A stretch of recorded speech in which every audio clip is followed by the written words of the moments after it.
दर्शकगण, श्रोतागण, भाइयों और बहनों, चैनल 24+ न्यूज के खास विशेष मनमोहक कार्यक्रम पुनरुत्थान में आप सभी का हार्दिक स्वागत है, अभिनंदन है, सत्कार है। पुनरुत्थान के अंदर प्रतिदिन नए नए विषयों के साथ हम प्रवेश होते हैं। इसी क्रम के अंदर आज एक बहुत ही सुंदर विषय पर हम विवेचन करेंगे, वो है एकला चालो रे। सामान्य अर्थ के अंदर एकला चालो रे का अर्थ होता है अकेले चलो, लेकिन इसका अर्थ बहुत ही गहरा है। हमारे जो नोबेल पुरस्कार विजेता, नोबेल लॉरेट रविंद्रनाथ टैगोर, कोलकाता निवासी, उन्होंने एक पूरी कविता बनाई है एकला चालो रे, और उनकी जो पुस्तक जिस पर उनको नोबेल पुरस्कार मिला उसके अंदर ही ये जो कविता का शीर्षक है एकला चालो रे। अकेले चलने का अर्थ तो ठीक है, लेकिन अकेले चलने से क्या होगा? अकेले का अर्थ ये है कि तुम लीडर रूप बन करके चलो, तुम संकल्पबद्ध होकर के चलो, तो तुम्हारे साथ के अंदर लोग इकट्ठे होते जाते हैं। और cause should be the better, you should have the firm determination with A very very big noble cause, and when the cause will be noble, cause will be big, all the persons will be go on associating with you। चरे वेती, चलते रहो। हम चलते गए, कारवां बनता गया। ये दूसरे रूप के अंदर एकला चालो रे का अर्थ होता है कि महात्मा गांधी ने दृढ़ निश्चय किया, जब उनकी इंसल्ट की गई साउथ अफ्रीका के अंदर, तो उनके मन के अंदर उन्होंने ठान ली है कि मुझे गुलाम रूप के अंदर जो है मेरा निरादर किया गया, मुझे गुलाम समझा गया, मुझे जो है वो काला गिना गया। श्वेत लोगों ने मुझे, मेरा सामान को जो है, जबकि मेरे पास में फर्स्ट क्लास की टिकट थी, और मात्र इसीलिए मेरा सामान बाहर फेंक दिया गया कि क्योंकि मुझे अश्वेत समझा गया, मुझे काले रूप में समझा गया, श्वेत रूप में मुझे काले के रूप में समझा गया, और इंडियन डॉग के रूप के अंदर समझा गया। तो इस बर से अनादर से प्रेरित होकर के उन्होंने संकल्प किया कि मुझे दास्ता की बेड़ियों को काटना है, और वो सत्याग्रह के साथ, अहिंसा के सिद्धांत के साथ में जूझते गए। ये एकला चालो रे का अर्थ है। अगर आप अपने परिवार के अंदर हैं, समाज के अंदर है, और दृढ़ निश्चय वाले हैं, आप जो है वो किसी भी परिस्थिति का मुकाबला बड़े संतुलित ढंग से कर सकते हैं, उन पे ये लागू होता है। जो लोग ऐसे लीडर हैं, आज हमारे देखिए कि वर्तमान के जो हमारे जुझारू, कर्मठ, विजनरी जो प्रधानमंत्री जो नरेंद्र मोदी जी है, उन पे एकला चालो रे की ये कहावत बहुत ही फिट होती है कि जब वो गुजरात के मुख्यमंत्री थे और लगभग 12 वर्ष तक मुख्यमंत्री रहे, तो उनके अंदर दृढ़ निश्चय की भावना ये हुई कि जिस तरीके से मैंने 12 वर्ष तक मेरे राज्य की सेवा की, अब मैं देश की सेवा करना चाहता हूँ। ये बात उनके अंदर मन में आई और उन्होंने दृढ़ निश्चय किया, दृढ़ संकल्प किया, तो वो आगे बढ़ते रहे। उनके लोगों ने उनको आगे आने के अंदर बहुत सी कठिनाइयां पैदा की, और लेकिन उन सब कठिनाइयों को चीरते हुए वो आगे से आगे बढ़ते रहे, बड़ी संतुलित तरीके से, बिना नर्वस हुए और वो बिना उससे अफेक्टेड हुए, संतुलित भाव से वो आगे बढ़ते रहे, बढ़ते गए और वो चलते गए, कारवां बनता गया, और सारा विरोध है वो सहयोग के रूप के अंदर हो गया। जैसे कि इनके जो बड़े बड़े लोग थे, जो आडवाणी जी है, और जितने भी कुछ भी कहिए, मैं किसी का नाम नहीं लेना चाहता हूँ, जिनको इन्होंने रोका वही इनके मित्र बन गए, सहयोगी बन गए। क्योंकि इनमें एकला चालो रे की भावना रही, इनके अंदर लीडरशिप थी रही, इनके अंदर विजन है, ये कुछ करना चाहते हैं, ये कुछ होना चाहते हैं, ये कुछ देश को बनाना चाहते हैं। इनके मन में ये भावना है कि मैंने ये मनुष्य जीवन पाया है, तो कुछ मैं मेरे देश के लिए करके जाऊं। तो इस भावना से प्रेरित होकर के 15-15, 16-16 घंटे, आज जो है 12 और 4 16 साल से जो पूरा जीवन उन्होंने लगा रखा उसके अंदर। और सिवाय भारत नहीं, ये जिस देश के अंदर जाते हैं, उस देश के वहाँ के बड़े बड़े जो प्रधानमंत्री, राष्ट्रपति उनको मित्रवत बना देते हैं, यानी वो देश जो है भारत का मित्र बन जाता है। ये इतनी एक इनका जो है वो इम्प्रेसिव पर्सनैलिटी है इनकी, इनके अंदर ऐसे गुण हैं, और गुण होने का कारण ये मान के चलते हैं 125 करोड़ की जनता का मुझे विश्वास हासिल है। और इन्होंने बड़े बड़े निर्णय लेकर के इसीलिए लिए कि इन्होंने मन के अंदर इनके भावना थी कि मेरे पीछे 125 इंटू 250 हाथ मेरे साथ है, मेरे साथ वो चलने वाले हैं। क्योंकि इनका जो भी सोच अच्छी होती, जिस व्यक्ति की सोच अच्छी होती है, सामुदायिक सोच होती है, सर्वोदय की भावना होती है, ट्रस्टीशिप की भावना होती है, उस व्यक्ति को जो है कहीं कोई परेशानी नहीं होती है, क्योंकि वह तो जगत कल्याण की बात करता है। परेशानी वहाँ होती है कि व्यक्ति स्वार्थ की बात करता है। 3 तरह की चेतना होती है, एक तो स्वार्थ की चेतना, दूसरा परार्थ की चेतना, और तीसरा परमार्थ की चेतना। स्वार्थ की चेतना है वो क्या है कि व्यक्ति तक सीमित रहती है, अपने परिवार तक सीमित रहती है, और उसका सोच का दायरा जीवन भर यही रहता है कि मैं संपत्ति अर्जन करूं और उसका भोग मैं स्वयं करूं, मेरे परिवार के सदस्य करें। जो है वो मैंने पिया, मेरे बैल ने पिया, कुआं ढहे तो ढहे, ये स्वार्थ की भावना होती है। इसीलिए ये भी बुरी नहीं है अगर व्यक्ति बिना किसी को डिस्टर्ब किए, बिना किसी को कष्ट दिए, बिना किसी को परेशान किए, बिना किसी का अनादर किए, बिना किसी का शोषण किए अगर व्यक्ति अपने स्वार्थ की वृत्ति में रहता है तो बुरा है, बुरा नहीं है। लेकिन बुरा क्या है कि व्यक्ति स्वयं के साथ जो है स्वार्थ की साधना करने के लिए दूसरों को धोखा देता है, दूसरों का शोषण करता है, दूसरों को दुख देता है, दूसरों का अनादर करता है। ये सबसे बड़ी बात जो है, चुभने वाली बात है, और इससे समस्या खड़ी होती है। अब दूसरी जो भावना होती है परार्थ की भावना है। ये भावना तो एक मध्यस्थ भावना है और बहुत ही सुंदर भावना है। और ये चीजें मैं क्यों बता रहा हूँ, तीन चेतना एकला चालोर से जुड़ी हुई है। इनको तीनों हमारी जो है वो हमारे जो चेतना के स्तर है उनको समझे बिना हम एकला चालोरे का विवेचन नहीं कर सकते। परार्थ की भावना क्या कहती है, live and let others live. मैं भी जीऊं और विश्व का हर प्राणी जिए, जैसे कि मैं उपभोग करता हूँ वैसा उपभोग करने का सबको स्वतंत्रता है। इस सृष्टि के ने सबको जन्म दिया है तो सबको मूलभूत आवश्यकता है, रोटी कपड़ा मकान शिक्षा चिकित्सा पर सबका अधिकार है और वह उसका भोग कर सकता है। मैं अकेला इस सृष्टि का मालिक नहीं हूँ, मैं तो एक सृष्टि की घटक हूँ, इकाई हूँ, और जितनी मेरी नीड है उन चीज़ों का मैं उपभोग करूँ और वो सृष्टि से प्राप्त करूँ। तो ये परार्थ की भावना होती है, live and let others live. मैं भी जीऊँ, दूसरे भी जिए, मैं भी सुखी रहूँ, मेरा पड़ोसी सुखी रहे और मेरा समाज सुखी रहे, मेरा देश सुखी रहे। और तीसरी बात होती है परमार्थ की चेतना। ये तो अति उत्तम चेतना है, ये हर व्यक्ति उस लेवल तक नहीं पहुंच सकता। साधु सन्यासी, और जैसा कि मैंने जो नरेंद्र भाई मोदी का नाम दिया, महात्मा गांधी रहे, स्वामी विवेकानंद और दयानंद सरस्वती, और जितने जितने हमारे बड़े बड़े धर्म सुधारक हुए हैं, जितने बड़े बड़े आचार्य हुए हैं, हमारे जो मॉन्क्स हुए हैं, भगवान महावीर, भगवान कृष्ण, भगवान राम हैं, उनका सारा जीवन था वो परमार्थ का जीवन था। वो परोपकार के लिए जीते थे, वो अपने लिए कुछ नहीं करते थे। सारा उनका जीवन जो है दूसरों के जगत कल्याण के लिए लगता था। ये तो बहुत ऊंची चेतना है।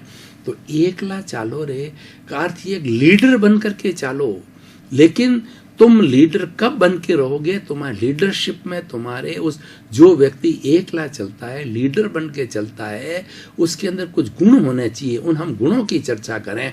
सबसे पहला गुण तो ये है, उसमें विजन होना चाहिए कि वो लीडर तो बन गया, लेकिन किस दिशा के अंदर हमको चलना है, हमारी क्या समस्याएं हैं, उसके क्या समाधान है, उसका विजन उसके पास में होना चाहिए। वो विजनरी होना चाहिए, युग दृष्टा होना चाहिए, युग सृष्टा होना चाहिए, तभी वो लीडर बन सकता है। दूसरी बात जो है वो होती है कि व्यक्ति के अंदर जो है सबको साथ लेकर चलने की कला। लीडर बन जाता है और वो मात्र जो है अपनी प्रतिष्ठा कराता है सब जगह, मैंने किया, और उसका थैंक्स जो है वो खुद लेता है, उसकी क्रेडिट खुद लेता है, और अपने टीम को जिन लोगों के साथ काम करता है उसको क्रेडिट नहीं देता। यानी टीम स्पिरिट नहीं है, तो वो अच्छा विजनरी नहीं हो सकता। और वो एकला चलो रे की कहावत उस पर नहीं लागू होती, वो चल नहीं सकता है। इसलिए उसको जो है वो टीम स्पिरिट से चलना चाहिए कि करे तो वो खुद, लेकिन क्रेडिट जो है सब अपने साथी लोगों को दे। यानी उसके अंदर अहंकार की भावना नहीं होनी चाहिए, स्वार्थ की भावना नहीं होनी चाहिए, परार्थ और परमार्थ की भावना होनी चाहिए। भाई और बहनों, दर्शकगण, श्रोतागण, हमारे जितने भी धार्मिक ग्रंथ है उसके अंदर 3 तरह की आत्मा के स्तर बताए गए हैं। पहली बहिरात्मा, दूसरी अंतरात्मा और तीसरी परमात्मा। बहिरात्मा वाला व्यक्ति होता है वह सिर्फ जो इंद्रिय सुख है उसको भोगता रहता है, जो है हमारी स्पर्शन रसन घ्राण चक्षु श्रोत्राणी इंद्रियाणी, इनके विषय है अच्छा सुनना, अच्छा खाना, अच्छा पहनना, खूब ऐश आराम वगैरह, उस स्तर तक ही रहता है। इसलिए इसको बहिरात्मा कहा जाता है, इसको प्रतिष्ठित आत्मा कहा जाता है। दूसरा अंतरात्मा, अंतरात्मा वाला चिंतन करता है कि सृष्टि में मैं अकेला नहीं हूँ और मैंने जो जन्म लिया है वो जन्म का कुछ पर्पस है, मुझे कुछ लोगों के लिए करना चाहिए, समाज सेवा करनी चाहिए, लोगों का भला हो ऐसा कार्य करना चाहिए, मेरा तन मन धन है वो समाज की सेवा के अंदर लगना चाहिए। ऐसा चिंतन करने वाला व्यक्ति अंतरात्मा कहलाता है। और तीसरा परमात्मा है।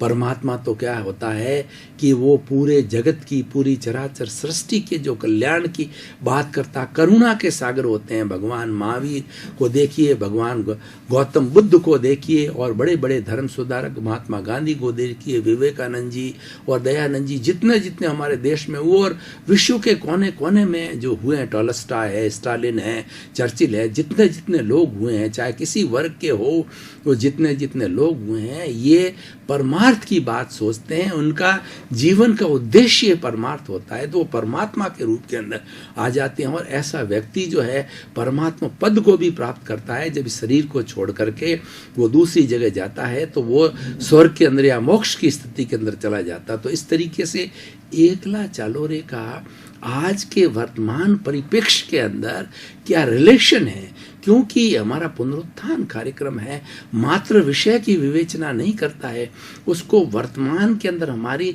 समस्याएं क्या है, उसको हमारी प्रॉब्लम्स जो सॉल्यूशन ओरिएंटेड विषय दिए जाते हैं। तो आजकल हमारी समाज के अंदर जितनी समस्या हमको देखने को मिलती है, बड़ी से बड़ी आतंकवाद को लीजिए, भ्रष्टाचार को लीजिए, स्वार्थ को लीजिए, सेल्फ सेंटर्ड को लीजिए, असंवेदनशीलता को लेके अनादर को देखिए, और सबसे बड़ी समस्या हिंसा को देखिए। घर से हिंसा स्टार्ट होती है, समाज में हिंसा हो रही है, देश के अंदर हिंसा हो रही है, और जो है स्त्री पुरुष के साथ में हिंसा हो रही है। तो इन सब को रोकने के लिए एकला चालोरे का सिद्धांत है, बहुत सुंदर है। यानी एकला चालोरे का अर्थ ये होगा कि हम छोटे छोटे टुकड़े बना करके और जो है हम एक कार्य करें, एक कोई भी मिशन हाथ में लें। दर्शकगण, श्रोतागण, भाई और बहनों, हम काफ़ी लंबे समय से एक पर्टिकुलर विषय पर विवेचन कर रहे थे। अब थोड़े समय का ब्रेक ले रहे हैं, ब्रेक के बाद पुनः हाजिर।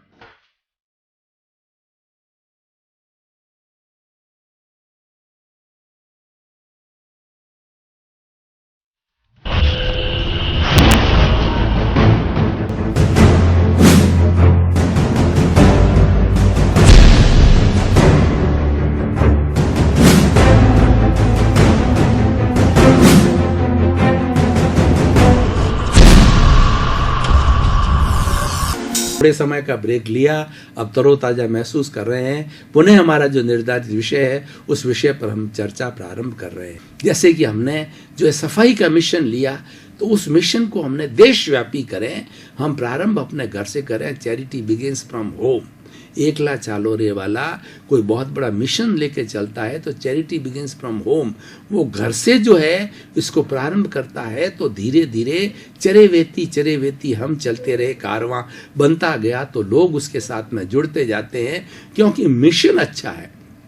और हर एक उसको समझता है कि ये अपने लिए नहीं कर रहा है, अपना घर भरने के लिए नहीं कर रहा, अपनी पॉकेट भरने के लिए नहीं कर रहा, अपने संतान के लिए नहीं कर रहा, ये तो लोगों की भलाई के लिए कर रहा है। तो लोग उसके साथ में सहज जुड़ जाते हैं। इसीलिए ये एकला चला रो का सिद्धांत जो है बहुत ही सुंदर सिद्धांत है, और इस सिद्धांत की जो व्याख्या है हमें इस रूप में करनी चाहिए। मात्र एकला चलो रे का अर्थ जो है अकेला चलने से नहीं है, विजन के साथ चलना, लीडरशिप के साथ में चलना, स्वार्थ की वृत्ति को छोड़ के चलना, टीम स्पिरिट से चलना और सबको साथ लेके चलने से बहुत ही सुंदर हो जाता है। और देखिए कि जहाँ पर हम समाज, मनुष्यों के समूह को समाज कहा जाता है। मनुष्य लोग एक जगह एक समूह के रूप में जीते हैं, वो समाज होता है। और समाज में कई तरह के लोग होते हैं, मंद बुद्धि वाले होते हैं, तेज बुद्धि वाले होते हैं, मध्यम बुद्धि वाले होते हैं, हर एक के अलग अलग इंटरेस्ट होता है। और लेकिन उन सबको लेकर के चलना, उन सबके लिए अच्छी सोच रखना, पॉजिटिव थिंकिंग रखना, सबका कल्याण होना चाहिए और सबको कुछ न कुछ भले की बात मिलनी चाहिए। इस सिद्धांत के साथ चलने से हमारा एक व्यवस्थित समाज बन सकता है। और समाज को व्यवस्थित बनाने के लिए मूल्यों की स्थापना करनी जरूरी है। आज हमारे सिनेरियो को देखें तो क्या हो रहा है कि हमारी भारतीय संस्कृति कितनी उच्च संस्कृति है। अगर पुराना इतिहास उठा करके देखें, महापुरुषों के जीवन को उठा करके देखें, तो हमें मालूम पड़ेगा कि उन महापुरुषों, जो भारतीय महापुरुषों का जीवन कितना त्यागमय था। भाई और बहनों, दर्शकगण, श्रोतागण, इन दिनों में मैं एक पुस्तक लिख रहा हूँ जो कि हमारे वो भारत रत्नों के, भारत को अवदान, जिसके अंदर भारत सरकार ने देश की आज़ादी के बाद अभी लगभग 47 जो है महापुरुषों को भारत रत्न जो है, सर्वोच्च अलंकरण है, सर्वोच्च सम्मान है देश का, वो दिया है। तो इन सबको जब पढ़ने का, लिखने का, संकलित करने का ये काम मुझे पड़ा, तो मैंने ये अनुभव किया जो आपके साथ शेयर करना चाह रहा हूँ कि ये ऐसे महापुरुष थे जो कि जन्म से ही इनके अंदर सेवा की भावना थी। अब कितनी कठिन परिस्थितियों से वो गुजरे कि किसी की माँ जो है बचपन में चली गई, किसी का पिताजी चला गया, किसको पढ़ने का अवसर नहीं मिला, आर्थिक दृष्टि से बहुत कमजोर रहे, शारीरिक दृष्टि से बहुत कम, लेकिन मनोबल उनका बहुत मजबूत था और उनका मिशन बहुत तगड़ा था। उनकी सोच बहुत अच्छी थी। इस अच्छी सोच के कारण वो आगे से आगे चलते रहे और इतने बड़े बड़े महान करें। एपीजे अब्दुल कलाम को देखिए, अटल बिहारी वाजपेयी को देखिए, छोटे से छोटे सचिन तेंदुलकर को देखिए कि उन्होंने विश्व रिकॉर्ड बनाया हमारे इस जो है वो क्रिकेट के खेल के मैदान में। ऐसे बहुत से जो भगवान दास जी क्या है, बहुत से सर्वपल्ली डॉक्टर राधा कृष्ण, राजेंद्र प्रसाद, ऐसे ऐसे महान भारत रत्न हुए हैं जिन्होंने की कठिन परिस्थितियों में, और जो उसके अंदर था कि वो सादगी का जीवन जीते थे। Simple living and high thinking का हर एक का फॉर्मूला था, और कम से कम सीमित साधनों का उपयोग करके, और वो बहुत बड़ा उन्होंने जो हमारे देश को जो अवदान दिए शिक्षा की दृष्टि से और लोगों को अच्छी सोच की दृष्टि से, लोगों के अंदर जो है वो जागरूकता लाने की दृष्टि से ये सारा कार्य किया। इसीलिए भाई और बहनों, दर्शकगण, श्रोतागण, ये एक एकला चलो रे का सिद्धांत इतना सुंदर है जो कि युवकों के अंदर अभी हम मना रहे हैं। स्वामी विवेकानंद की 151वीं जो है ये जयंती मना रहे हैं। वो उसके अंदर जो स्वामी विवेकानंद का जीवन है वो केवल 36 वर्ष की उम्र के अंदर महाप्रयाण कर गए, लेकिन 36 वर्ष की उम्र उन्होंने जो 360 नहीं 3600 वर्ष का जो है सिद्धांत जो हमें दिया, और उनका ये जीवन का जो सिद्धांत, जो जीवन उन्होंने जिया और हमें सद्संस्कार दिए, ये युगों युगों तक अमर हो गए। यानी स्वामी विवेकानंद अमर हो गए। उन्होंने क्या कहा है कि उठो और युवकों तुम चलते रहो, और जब तक चलते रहो जब तक ये मंजिल प्राप्त नहीं हो जाए।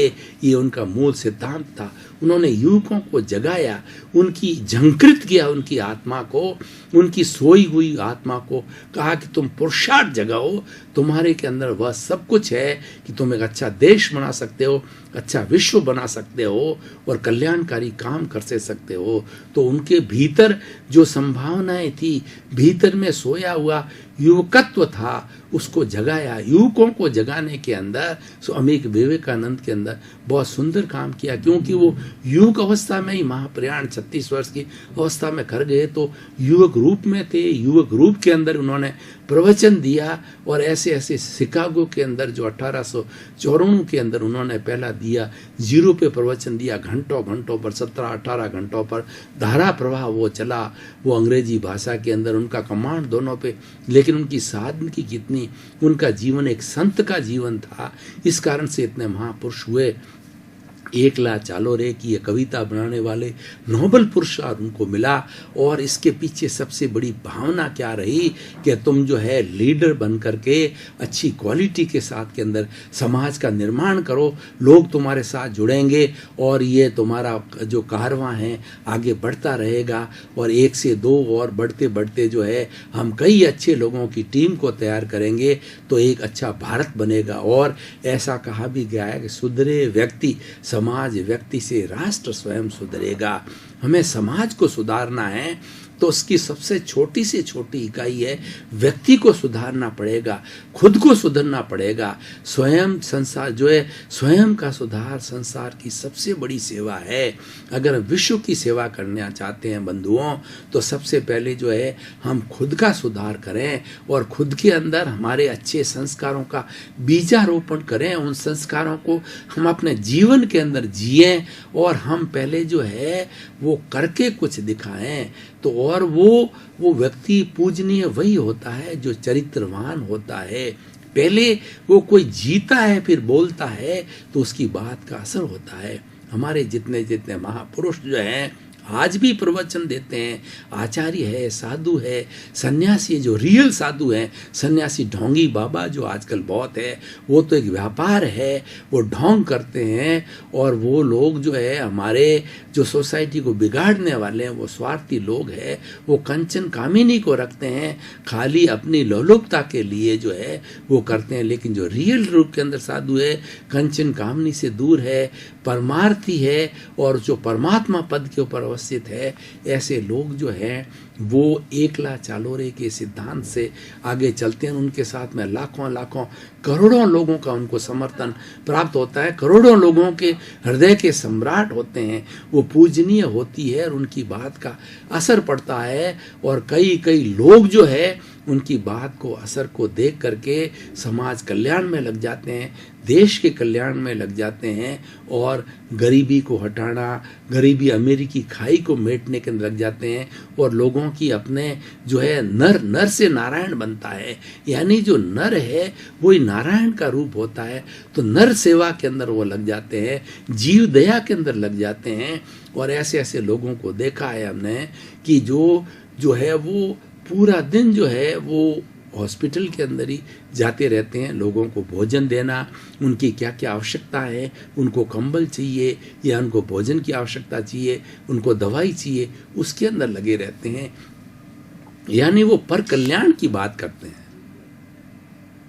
दर्शकगण, श्रोतागण, आपका बहुत बहुत धन्यवाद, साधुवाद, कृतज्ञता कि आप पुनरुत्थान कार्यक्रम को सफल बना रहे हैं, क्योंकि आप देख रहे हो और इसमें छिपी हुई भावना को साक्षात अपने जीवन में उतार रहे हो। पुनरुत्थान कार्यक्रम आज टॉक ऑफ द टाउन है। हर एक जो है पूरे शहर के अंदर इस तरह की चर्चा है कि इस कार्यक्रम के अंदर अच्छी अच्छी बातें बताई जाती है, पॉजिटिव थिंकिंग की बात बताई जाती है, उससे हमारी नेगेटिव थिंकिंग दूर है।